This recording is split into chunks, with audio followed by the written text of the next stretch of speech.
네, 반갑습니다. 추석 연휴라서 아마 많은 분들이 지금 본가에 계시거나 또 다른 장소에서 예배를 드리고 있으실 텐데요. 어느 장소에서 예배를 드리시던지, 오프라인에 지금 현장에 계시던지 아니면 온라인으로 보고 계신 모든 분들에게 동일한 은혜가 있을 것을 기대합니다. 네, 추석 잘 보내셨나요? 네. 그래도 많이들 오셨네요. 제 생각보다.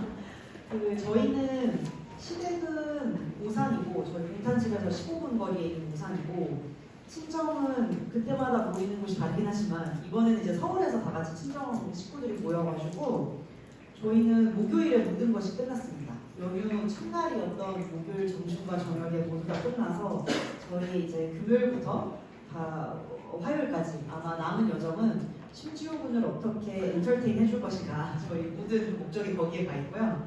어제는 실제로 저희가 집에서 한 20분 거리에 굉장히 큰 수목원이 있거든요.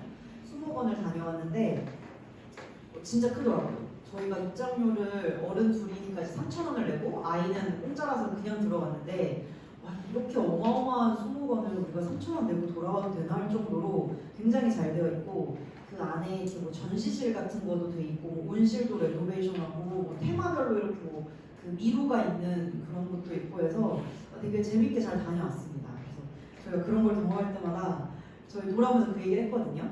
우리가 신혼 때는 이렇게 연휴가 길면 여행을 생각을 하거나 아니면 뭐 둘이 카페에 가서 좀 쉬거나 아니면은 뭐 먹을 거 사와가지고 영화 보면서 막 시간 보내고 했는데 지호랑 있으니까 우리가 진짜 별걸 다 해보고 정말 지호가 태어나고 나서 저희의 삶이 되게 다채로워진 것 같아요. 그래서 연휴도 여러분께서 잘 보내셨으면 좋겠고 더군다나 저희가 10월 1일이기 때문에 오늘 하반기 얘기를 안 할 수가 없는데요. 하반기 계획 잘 하고 계신가요? 저희는 이 연휴를 보내면서도 지호를 좀 놀아주면서도 우리 이제 뭐 해야 되고 뭐 해야 되고 뭐 해야 되고 이게 계속 플래닝이 되는 거예요. 저희는 피날레를 향해서 달리는 기분이거든요. 항상 그 연말은. 지금 딱 10월이기 때문에 딱 3개월 남았죠. 저희 이제 연말까지 3개월 남았고 특히나 저는 이제 고3 담임이다 보니까 진짜 피날레를 향해서 달리고 있거든요. 저희의 데드라인은 딱 12월 31일입니다. 그래서 그때까지 아이들의 대입을 향해서 좀 달리고 있는데 그러다 보니까 연말에 어떤 말씀을 나누면 좋을까가 더 고민스러웠던 것 같아요.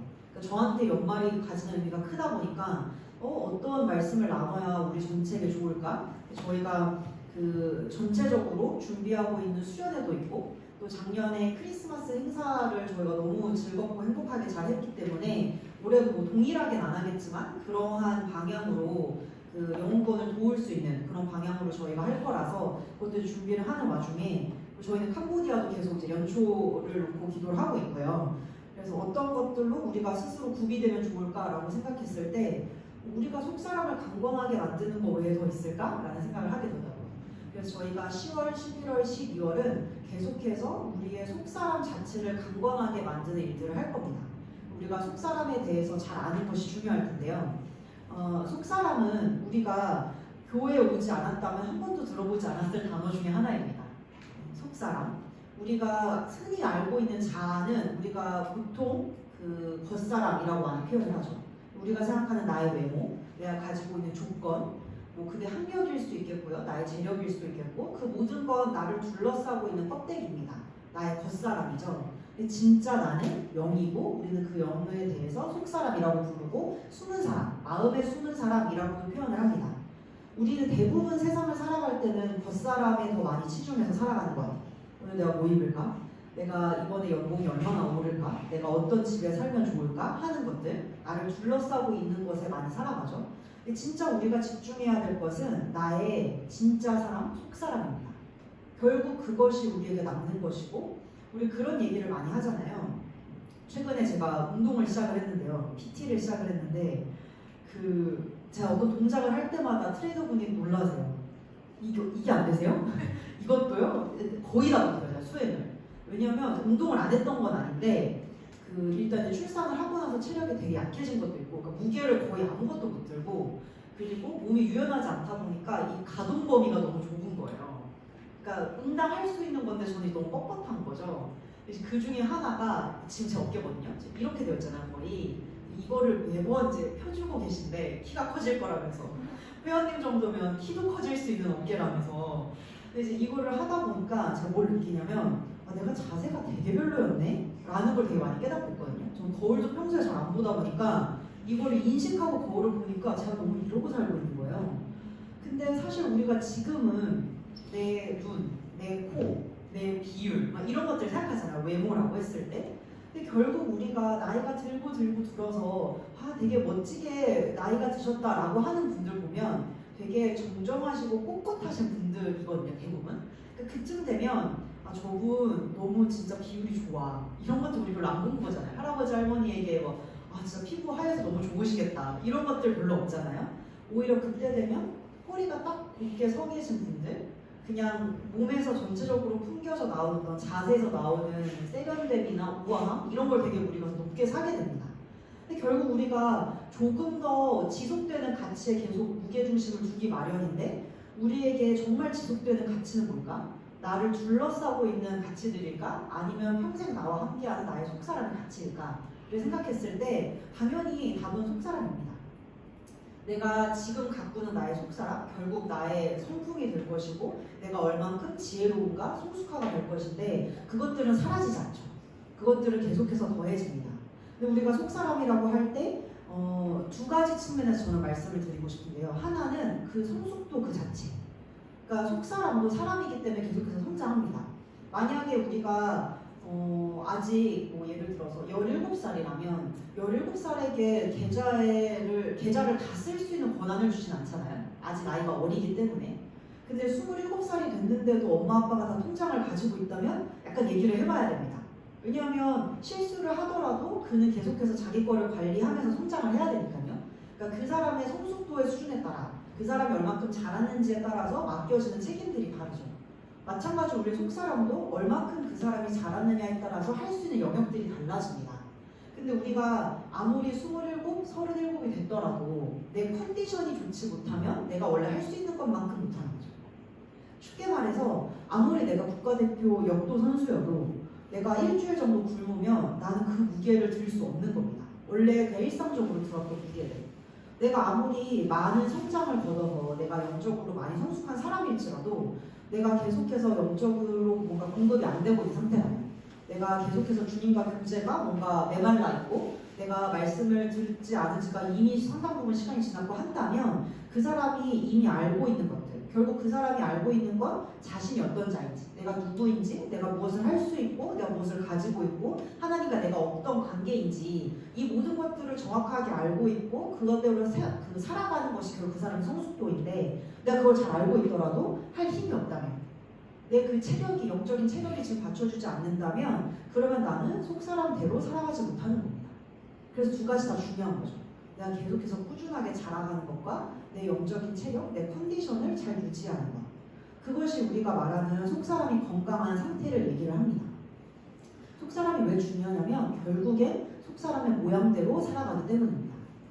지금은 그 주어진 어떤 책임들, 내 역할들 내에서 살아가는 게 크게 어렵지 않지만 우리가 나이를 들어가면서 내게 맡겨지는 것들이 되게 더 많아지잖아요. 내가 책임지는 것들이 많아지고 그렇다면 결국 내 그릇이 커지지 않는다면 내 속사람이 내 밖의 나이만큼 잘 나이를 먹지 않는다면 결국에는 내가 아무리 맞는 옷을 입은 것처럼 척하고 싶을지라도 할 수 없을 겁니다.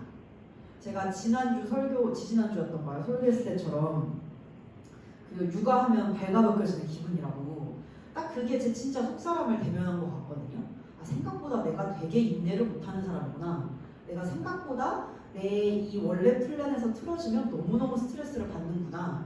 근데 사실은 그걸 한 번도 누군가와 공유했던 적이 없기 때문에 그게 연약한 부분인지 몰랐지만 사실 더 이상 도망갈 수 없는 내 책임의 영역으로 들어왔을 때 그런 것들이 발가벗겨지는데 만약에 제가 그걸 몰랐다면 그냥 겉사람대로 내가 회사에서 인정받는 대로 내가 사회에서 사람들이 나를 어떻게 평가하는지에 따라서 그게 진짜 나라고 믿고 살았을 겁니다.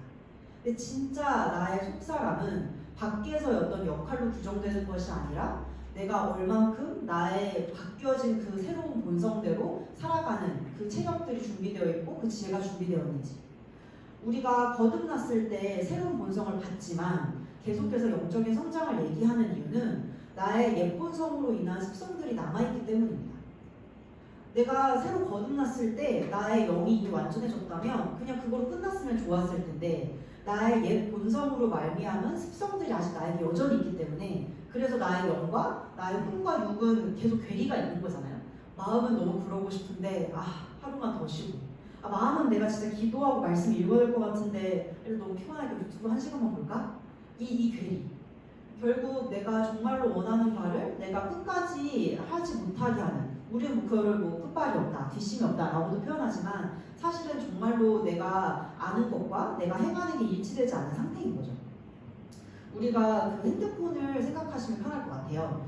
내가 핸드폰을 정말 최적화하고 싶다면 그 전에 쓸데없는 것들, 잘 안 했던 것들, 내 배터리를 갉아먹는 것들은 지워야 합니다. 그리고 새로운 걸 깔아야죠. 그러지 않으면 버벅거립니다. 이미 막 안 좋은 것들, 약간 우리 창고 같은 데 이렇게 처박아 놓는 짐들 있잖아요. 그런 것들이 내 앱들이 막 계속 쌓여 있는데 내가 이거 필요하다고 새 앱 깔고 저거 필요하다고 새 앱 깔면 결국은 무거워집니다. 정말 내가 이걸 잘 쓰고 싶다면 필요 없는 것들은 계속해서 정리하고 진짜 필요한 것들만 남겨야 하는 거죠. 내가 옛 본성이 사라지고 그리스도로 말미암아 하나님의 그 완전한 생명과 본성을 받았지만 나의 기존에 가지고 있던 생각들, 내가 기존에 가지고 있던 습관들이 있기 때문에 그것들을 처리하는 것이 우리에게 남은 영적 성장의 과제입니다.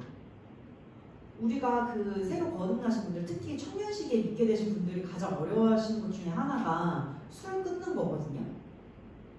그 술 끊는 게 왜 어렵냐면 그게 너무 막 중독성이 있어서가 아니라 그 술이라는 거를 매개체로 내 삶이 너무 많이 구성되어 있기 때문에 그렇습니다.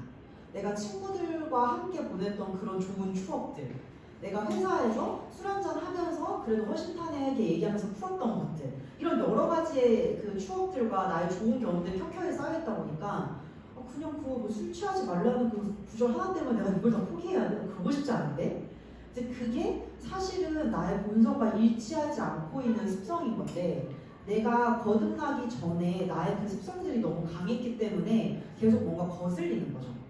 근데 저한테 그걸 종종 물어보시거든요. 지은 적은 어떻게 끊었냐고. 그럼 감사하게도 끊을 게 없었어요.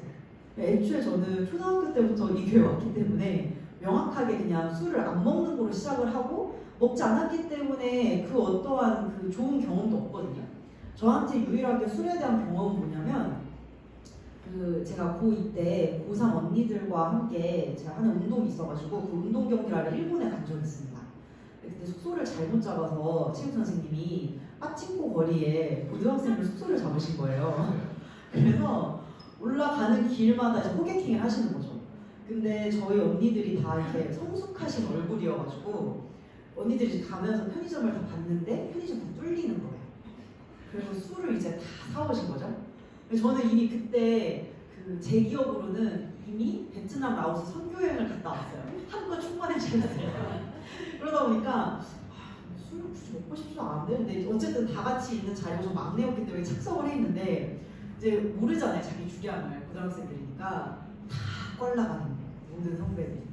그래서 저는 이제 멀쩡한 상태에서 언니들은 그 호텔방에서 다 껄라가 돼 있는데 걸린 거죠. 체육 선생님한테.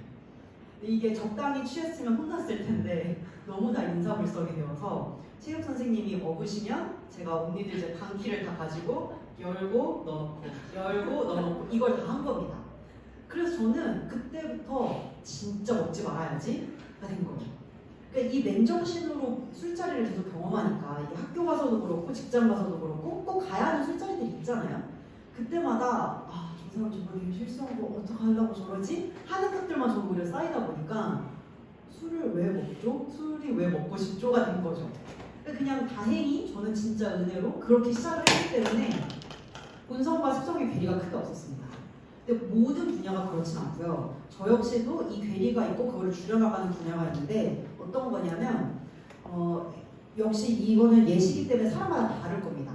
자기가 갖고 있는 바꿔야 하는 생각들이 있을 텐데 저한테 갖고 있는 생각 중에 하나는 뭐냐면 그래도 내가 열심히 해야 결과가 나오지 거든요. 아마 대부분 본인이 무언가를 열심히 해서 성취하신 경험이 있으시고 그런 것들에서 되게 만족감을 느끼신 분들은 되게 클 것 같아요. 당연히 열심히 해야 됩니다. 자기 맡은 바를 충실히 해야 되고 우리가 어떤 주어진 잡이 있다면 당연히 죽게 하듯 충실하게 해야 합니다. 근데 그게 저는 굉장히 강했던 사람이기 때문에 저의 약점은 그래서 은혜를 기대하지 않게 돼요. 그러니까 은혜를 기대하지 않는 게 아니라 은혜가 틈탈 구석이 없어요. 그래서 내가 너무 열심히 하고 이것도 해야 되고 저것도 해야 되고 이 라인까지 뭐 요걸 해야 되고 막 이게 있으니까 뭔가 주님께서 역사하시면 더 큰 게 있을 거야가 관념적으로는 있지만 실제로 제 삶에서는 이렇게 놓아드리지 않는 거죠. 근데 그게 제가 갖고 있는 이 제 본성과 일치하지 않는 생각 중에 하나입니다. 그냥 말씀에서는 믿음과 은혜의 균형을 얘기하고 있잖아요. 하나님의 역할이 있고 너의 역할이 있어. 하나님이 하시는 일들이 분명하게 있고 네가 꼭 해야만 하는 일들이 있어. 를 말씀에서 너무 다양하게 알려주는데 저는 이제 그 분야가 되게 약한 겁니다.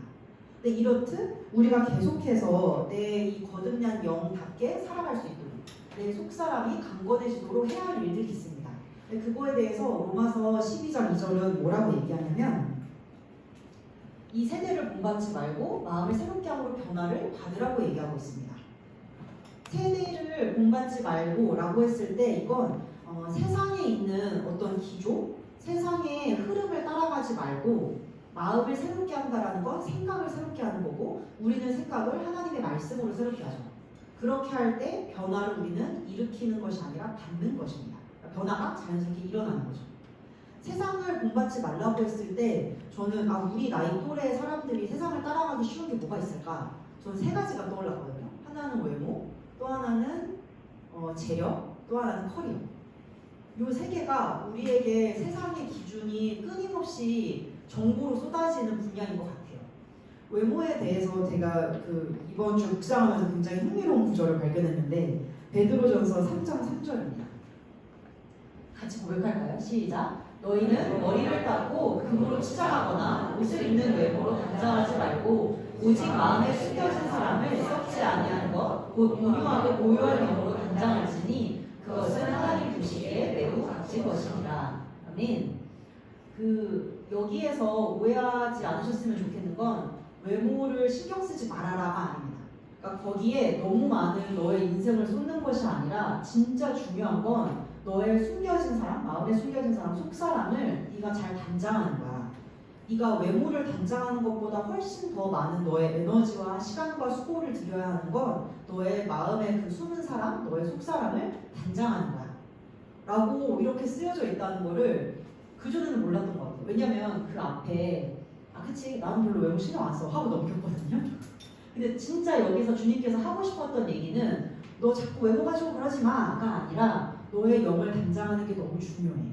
너의 속사람을 네가 잘 바꿔가는 게 너무너무 중요해. 너 외모 되게 신경 쓰지? 너 주일 예배 갈 때 뭐 입을지 되게 신경 쓰잖아. 그것보다 사실은 오늘 너의 영의 컨디션이 어떤지 네가 지금 말씀으로 어떤 부분들이 바뀌어가고 있는지가 훨씬 더 중요해 라는 말씀을 하는 겁니다. 그 얘기를 하는 건데 그 외모를 생각했을 때 우리가 이접근을 잘 안 하잖아요.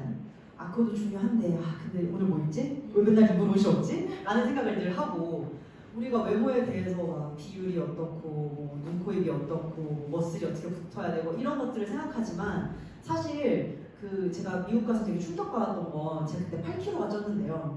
지금에서도 더 찐 상태인 거예요. 애를 낳기 만삭 때랑 비교할 건 아니지만 하여튼 굉장히 많이 쪘거든요. 근데 그때 제가 막 한국 들어가기 전에 살 빼야 된다고 스트레스를 받으니까 저희 룸메이트들이 기겁을 하면서 너는 너무 스키니한데 뺄 살이 어딨냐고 제가 그때 너무 놀랬거든요.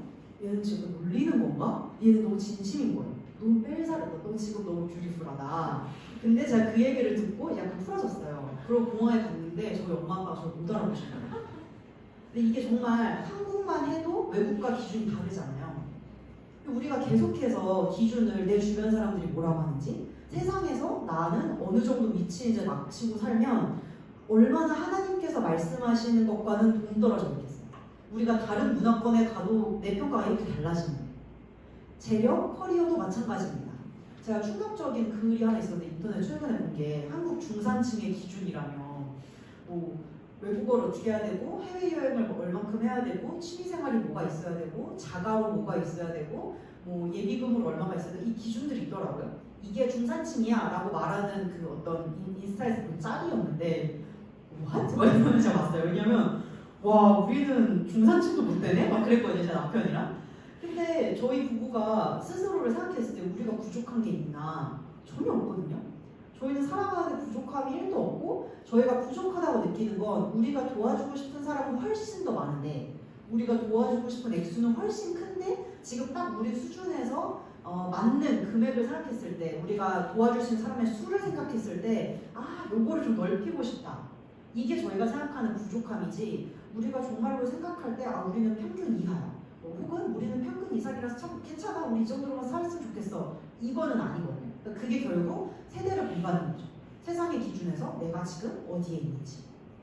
그것이 아니라 마음을 새롭게 함으로 결국 변화를 받아서 우리가 하려고 하는 건 하나님의 뜻을 아는 것입니다. 로마서 12장 2절에 보면 결국 그것의 결론은 하나님께서 나를 향해서 가지고 있는 그 뜻이 무엇인지를 알기 위해서 내가 지속적으로 세상의 풍조를 따르지 않고 말씀을 받아들여서 내가 변화를 받아들이고 그것의 결과로 우리가 하나님의 뜻을 아는 건데 결국 우리의 대부분의 기도 제목은 그렇잖아요.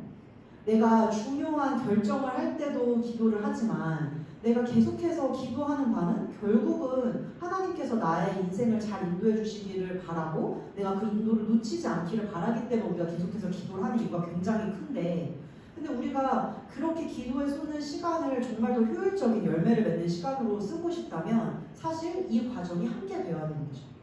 내가 지속적으로 말씀으로 내 마음을 새롭게 해야지 내가 정말 바라는 그 인도를 정확하게 받을 수 있는 겁니다. 내가 정말로 나를 향한 하나님의 뜻을 분별할 수 있는 것이죠. 근데 하나님의 뜻을 분별하기 위해서 말씀을 많이 아는 것도 당연히 중요하지만 말씀을 정확하게 아는 것이 너무 중요합니다. 말씀을 정확하게 알아야 내가 속사람이 어떤 모양으로 이미 생겼고 그 속사람이 어떻게 자라나야 하는지를 정확하게 알 수 있는데 오늘은 우리가 조금 더 깊이 있게 딱 이 한 구절을 묵상하도록 하겠습니다. 미가서 6장 8절인데요. 우리 함께 고백하도록 하겠습니다. 시작! 오 사람아 그분께서 선한 것을 내게 보이셨나니 주께서 내게 요구하시는 것은 오직 의롭게 행하고 긍휼을 사랑하며 겸손하게 내 하나님과 함께 걷는 것이 아니냐. 아멘. 제가 그 5년 넘게 지금 이 주일 말씀을 여러 번 함께 나누고 있는데 처음 등장하는 구절인 것 같습니다. 그쵸? 네. 저희가 구약보다 신약을 더 많이 하기도 하고 저도 막 되게 깊이 있게 여러분과 뭐 차이나는 어떤 뭐 말씀에 대한 이해를 갖고 있는 게 아니라서 저도 이번 주에 이 말씀을 발견하고 너무 삶의 지표로 삼을 말씀인데 이게 전부구나. 하나님께서 우리에게 바라시는 그 방향성이 너무 이게 다 표현되어 있구나 싶었습니다. 첫 번째, 오직 의롭게 행하고. 이거를 쉬운 어떤 성경본들을 보면 그 바른 일들을 행하고라고 되어 있습니다. 여기서 말하는 바른 것, 의를 행한다는 건 도덕적으로 누가 봐도 옳은 것을 말하는 것이 아니라 하나님 보시기에 옳은 것이죠. 우리가 의에 대해서 양육반에서 배우지만 의의 여러 가지 정의 중에 하나는 하나님 보시기에 바른 것, 하나님 보시기에 옳은 것을 선택할 수 있는 능력입니다. 내가 그것들을 선택했기 때문에 바른 결과가 있겠죠. 그래서 하나님께서는 우리가 의롭게 행하는 걸 원하시는 겁니다. 왜냐하면 그래야 우리가 삶에서 바른 결과를 내면서 살아가기 때문에 하나님께서 보시기에 그래야 뭔가 마치 음료수 캔들이 잘 정렬된 것처럼 그래야 네가 이쁘지, 네가 이렇게 행해야 내 눈에 예쁘지가 아니라 우리가 이렇게 행해야, 이렇게 행해야 우리가 바른 선택들을 했기 때문에 바른 결과들을 맺어서 그래서 우리에게 유익이 되기 때문에 주님께서 그것을 원하십니다. 우리가 의롭게 행하는 이유는 하나님께 잘 보이려고도 아니고 하나님께 어떻게 보면 이렇게 오디션에 통과하려고 여기를 통과해야 나에게 복을 주시니까가 아니라 전적으로 하나님께서 우리에게 무언가를 말씀하셨을 때는 우리의 유익을 위함입니다. 하나님께서는 우리의 유익을 위해서 우리가 의롭게 행하기를 원하시죠. 두 번째는 우리가 긍휼을 사랑하는 겁니다. 긍휼이라고 했을 때 이거는 컴패션, 우리가 말하는 동정심, 그러니까 다른 사람들을 가엾게 여기고 다른 사람들한테 동감하고 다른 사람을 돕고자 하는 마음도 표현되는데 저희가 여러 가지 성경 번역본을 보면 mercy, 자비라고도 번역되기도 하고요. kindness, 선하심, 친절하심 이렇게도 번역이 됩니다. 결국 다른 사람들에게 선하게 대하는 것, 다른 사람들을 돕는 것, 다른 사람들을 세우는 일을 사랑하는 것이라고 제가 좀 풀어서 설명할 수도 있을 것 같습니다. 저희 아마 세상을 살다 보면 저희가 만약에 이렇게 살면 호구 잡힌다라고 아마 대부분 얘기할 거거든요. 이거나 똑바로 하라고. 요즘 니코가 석자인데 다른 사람도 도와주고 있냐. 저희 제 반 애들이 고3이잖아요. 고등부 전체이긴 한데 고3에 더 집중되어 있는데 저희 고3 학생들이 수학 물리를 잘하는 친구들이 있어요. 근데 그 중에 한 명이 되게 특출난 친구가 있는데 예를 들어서 이름이 휘섭이에요. 그 휘섭이라는 친구가 수학과 물리를 이번에 시험을 봤는데 굉장히 좋은 성적이 나왔습니다. 근데 미국 대학을 갈 때는 AP라는 시험을 보는데 그게 어떤 시험이냐면 대학교 1학년 과정을 미리 공부해서 시험을 보는 거예요. 그래서 대학교 지원할 때 나는 일반 고등학생들보다 이렇게 한 발짝 더 학업적으로 나아간 애예요. 나 이렇게 잘하는 애래요 라는 걸 어필할 수 있는 거거든요. 근데 그 친구가 이번에 본 그 물리 AP 시험에서 다 만점을 받았어요. 여러 과목을 봤는데 근데 그 친구 독학으로 한 거거든요. 어떤 뭐 학원이나 유학원 도움을 받은 게 아니라 혼자 한 친구인데 그 친구가 이제 물리를 했기 때문에 저희 학교 특성상 저희는 학원을 많이 안 다니고 품앗이에요. 그러니까 선배든 후배든 더 잘하는 사람이 도와줘요. 영어도 그렇고 다.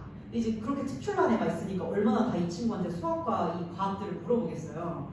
근데 이 친구가 이 물리 시험 이렇게 잘 보기 전에 직전 날에 다른 친구들은 수학 시험이 있었어요. 미적분 시험이 동일한 AP가. 이 친구는 월요일에 물리 시험 2개가 있었고 다른 후배들과 친구들은 미적분 시험이 있었던 거죠. 근데 제가 주일에 용인교회 갈 일이 있어가지고 갔는데 애들이 학교에 나와 있는 거예요. 그래서 왜 나왔냐 하니까 애들 미적분 좀 가르쳐 주려고 나왔다고. 너도 내일 시험이잖아.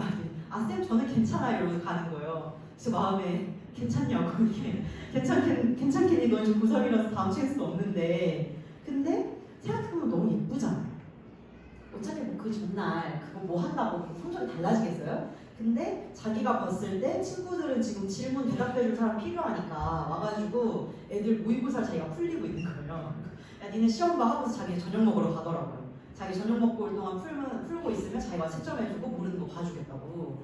그래서 제가 그걸 보면서 이게 되게 참 이 그리스도인의 어떤 가치관에 부합하는 그런 문화고 그리고 그런 데서 자랐기 때문에 아이들이 저런 거를 너무 응당 당연하게 여기는구나. 그래서 제가 그 학생의 학부모님 만났을 때 그 얘기를 했거든요. 그 어머니 똑같은 얘기를 하시더라고요. 고3 때 자꾸 다른 애들 거 문제 가지고 있다고. 예쁘긴 예쁜데 약간 이래도 되나 싶다. 그래서 저도 똑같은 마음인데요. 근데 그러면서 늘 거예요. 했거든요. 근데 실제로 그렇습니다. 누군가를 가르쳐주면서 진짜 늘잖아요. 근데 그 친구가 다행히 성적이 너무 잘 나왔고 그 친구를 통해서 이제 다른 후배들도 성적이 잘 나오고 있고 또 이제 내년에 시험 볼 친구들도 아마 돈이 많이 받을 텐데 이게 그리스도인의 삶의 방식입니다. 일단 내 거 다 하고 나중에 여유 생기면 너 도와줄게가 아니라 항상 우리는 도와줄 수 있는 능력이 있고 우리가 하고자만 한다면 우리가 해줄 수 있는 영역은 너무너무 많잖아요. 여러분들 평생에 한국어를 잘하는 게 특기라고 생각하신 적 있나요? 한 번도 없으시죠? 근데 이번에 우리가 태국교회를 그 외국인 근로자분들을 섬기면서 되게 느끼시잖아요.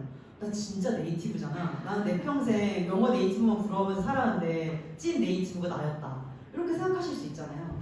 그러니까 우리는 도와줄 수 있는 것들이 너무 많이 있습니다.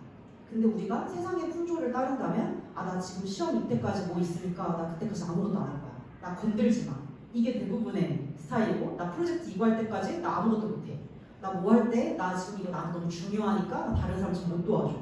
이런 것들은 사실 우리와 어울리지 않는 것이고 우리와 어울리지 않는 이기적인 행태입니다.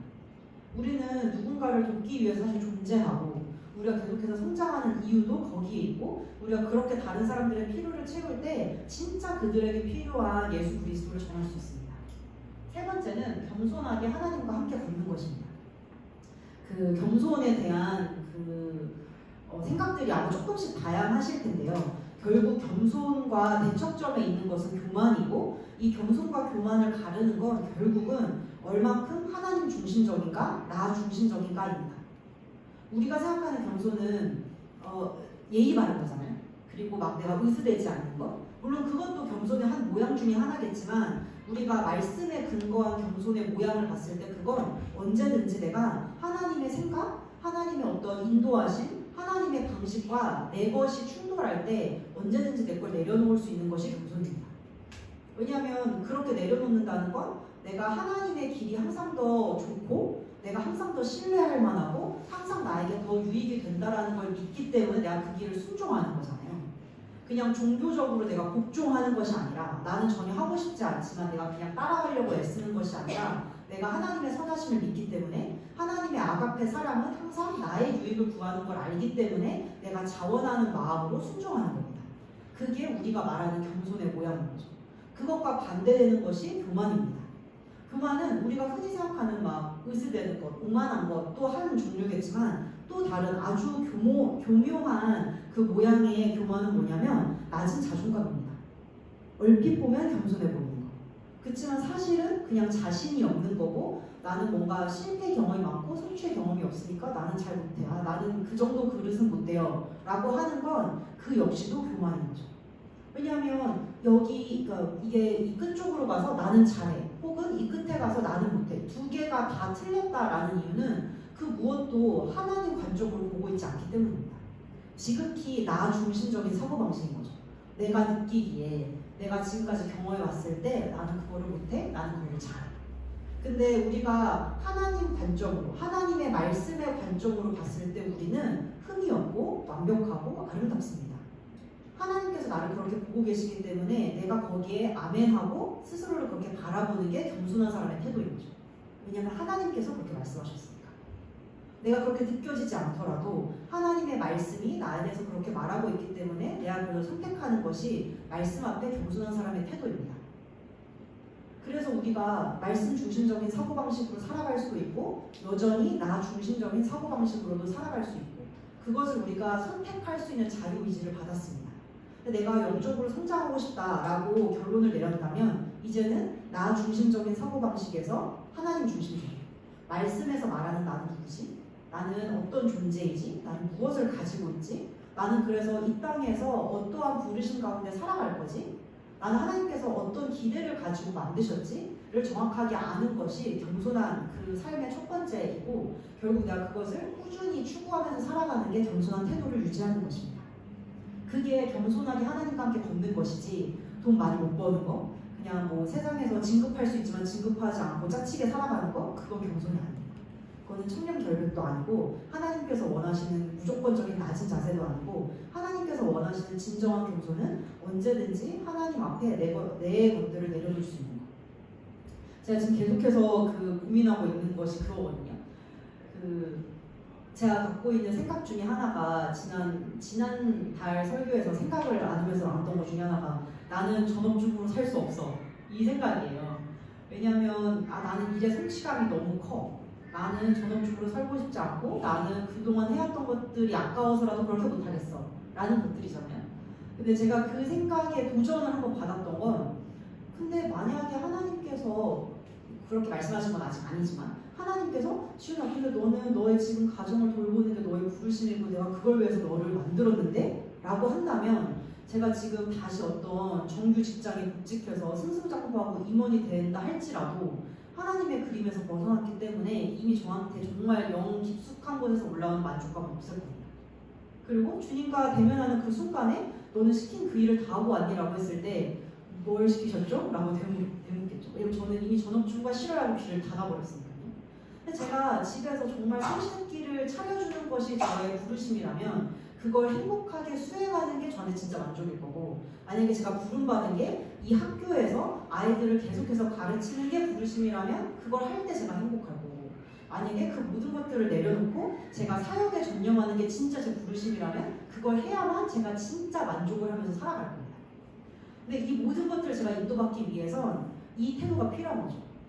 나는 정말로 하나님께서 인도하시는 게 가장 선하고 가장 나를 위한 걸 알기 때문에 나는 그 어떤 거라도 기쁘게 따라갈 준비가 되어 있어요.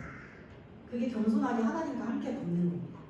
내가 생각할 때 지금 그건 그렇게 좋은 옵션이 아닐 것 같은데 나 그거 하면 행복하지 않을 것 같은데 근데 그거를 얼추 그냥 타협하고 넘어가는 것이 아니라 나는 정말로 하나님께서 인도하시는 길이 나에게 가장 좋은 길이라는 걸 믿어. 내가 그 길을 따라갈 때 나에게 필요한 모든 것들이 이미 공급되었을 거라서 내가 걱정할 게 하나도 없어. 나는 그 길을 따라가기만 한다면 나에게 결핍이란 존재할 수 없어. 를 내가 제대로 우리를 걸고 간다면 그러면 사실 제가 아둥바둥 할 게 없죠. 제가 오히려 열심을 내야 될 건 제가 부름받은 곳이 명확하고 부름받은 일이 있을 때 거기에 대해서 더 이상 눈을 돌리지 않고 더 이상 다른 생각을 하지 않고 더 이상 사람인을 막 뒤적거리지 않고 이력서를 업데이트하지 않고 그냥 집중하는 겁니다. 가라고 하실 때까지. 근데 저를 포함한 대다수가 그러지 않고 항상 고민하는 것 같아요. 지금인가? 이곳인가? 네. 근데 당연히 지금 어떤 고민하고 있는 시기라면 그 고민을 잘 해야 하지만 시도 때도 없이 한다면 사실은 나는 지금 주님께서 인도하시는 곳에 있다라는 확신이 없으셔서 그런 거죠. 그렇기 때문에 제가 이 10월에 여러분과 계속해서 함께하고 싶은 건 계속해서 우리가 말씀을 넣어서 내 생각의 변화를 일으켜서 변화를 갖는 거고, 그리고 그로 인해서 하나님의 뜻을 잘 분별하는 것, 내 속사람이 계속해서 성숙해지고 내 속사람이 매 끼니를 먹어서 내 속사람이 원하는 대로 할 수 있는 힘이 생기는 거. 우리가 모두 다 치유를 싸워보고 싶잖아요. 근데 어떤 분들은 치유에 대한 명확한 컨셉, 명확한 말씀이 없기 때문에 도전하지 못하시는 분들도 있을 거고, 어떤 분들은 명확한 말씀은 있고 주변에 많은 간증도 이미 경험했고 봤지만 내가 지금 그걸 이길 힘이 없어서, 내가 그걸 행할 힘이 없기 때문에 도전하고 못하고 계시는 분들도 있을 겁니다. 그럴 때는 먹어야 합니다. 그럴 때 말씀 먹어야 되고 주님과 교제 가운데 평안함 가운데 계속 거하셔야 하고 담대함이 많아져야 합니다. 그래서 우리가 이 작업을 10월 내내 할 겁니다. 그래서 아마 LTG가 셀별로 많이 약화되어 있을 거라고 짐작하고 있는데, LTG는 다른 게 아니라 우리가 매일 같은 분량의 성경을 읽는 겁니다. 왜 매일 같은 분량의 성경을 읽냐면 이게 1년 읽기표랑은 달라요. 1년 읽기표는 그냥 진도를 빼는 거잖아요. 근데 LTG는 이게 이거는 더 좋은 방법입니다. 이게 아니라 그냥 그 여러분들의 묵상을 돕는 툴 중에 하나인데요.